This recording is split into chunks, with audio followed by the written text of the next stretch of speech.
जब बेटी शादी करके घर से जाती है तब वो किसी के घर की बहू कहलाती है। फिर आपके घर एक बेटी बहू बनकर आती है। अपनी हंसी से यूं वो पूरे घर को महकाती है। इस तरह बेटी ही बहू और बहू ही बेटी कहलाती है। हेलो दोस्तों, आज मैं आपको एक बेटी की कहानी सुनाती हूँ जो कुछ दिन पहले ही बेटी से बहू बनी है। मुझे विश्वास है आपको यह कहानी पसंद आएगी। इससे पहले please subscribe us for more stories. ससुराल में वह पहली सुबह मुझे आज भी याद है। कितनी घबराकर मैं उठी थी, यह सोचती हुई कि कहीं देर ना हो जाए। सब न जाने मेरे बारे में क्या सोचेंगे। केवल एक रात ही तो नए घर में कटी थी और इतना सब कुछ बदल गया। जैसे आसमान में उड़ती चिड़िया को किसी ने मोती के लालच देकर पिंजरे में कैद कर लिया हो। शुरू के कुछ दिन तो यूं ही गुजर गए। एक दिन हम बाहर घूमने गए। जब हम वापस घर आए तो सासू माँ की आंखों में खुशी तो दिख रही थी, लेकिन केवल अपनी बेटे के लिए ही। मैंने सोचा कि शायद नया नया रिश्ता है, एक दूसरे को समझने में कुछ वक्त लगेगा। लेकिन समय ने जल्द ही एहसास करा दिया कि मैं यहाँ बहू हूँ, इसलिए मैं जैसा चाहूँ वैसा नहीं कर पाऊंगी। कुछ कायदा और मर्यादा है जिसका मुझे पालन करना होगा, जैसे कि धीरे धीरे बात करना, धीरे से हंसना, सबके खाने के बाद खाना खाना। यह सब आदतें मुझे अपने आप आ गईं। माँ से भी बात कम होने लगी, जिसकी वजह से मुझे पीहर की याद आने लगी।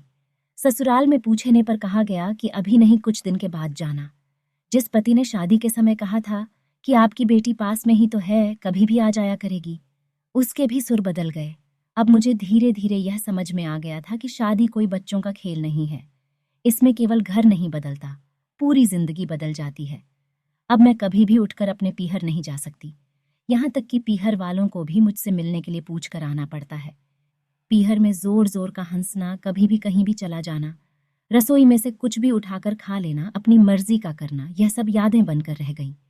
अब मुझे समझ में आने लगा था कि क्यों विदाई के वक्त सभी लोग मुझे गले लगाकर रो रहे थे। असल में मुझसे दूर होने का एहसास उन्हें हो रहा था। लेकिन एक और बात थी जो उन्हें अंदर ही अंदर परेशान कर रही थी, कि अब जिस सच्चाई से मुझे इतने दिन दूर रखा गया है, वह सच्चाई मेरे सामने आने वाली थी। पापा का यह झूठ कि मैं उनकी बेटी नहीं, बेटा हूं, अब और दिन नहीं छुप पाएगा, जो कि उनकी सबसे बड़ी चिंता थी, कि अब उनका बेटा, जिसको कभी भी बेटी होने का एहसास नहीं कराया था, जीवन के इतने बड़े सच से सामना करने जा रही थी। वही माँ को भी चिंता सता रही थी कि उनकी बेटी अभी तक कोई एक काम भी नहीं किया करती थी। अब वह पूरे परिवार की जिम्मेदारी कैसे उठाएगी।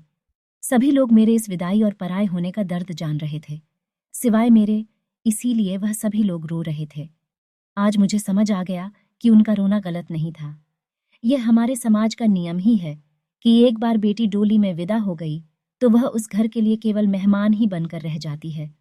फिर कोई चाहे कितना क्यों ना कह ले कि यह घर आज भी उसी का है, सच तो यह है कि अब वह कभी भी यूं ही अपनी पीहर नहीं जा सकती।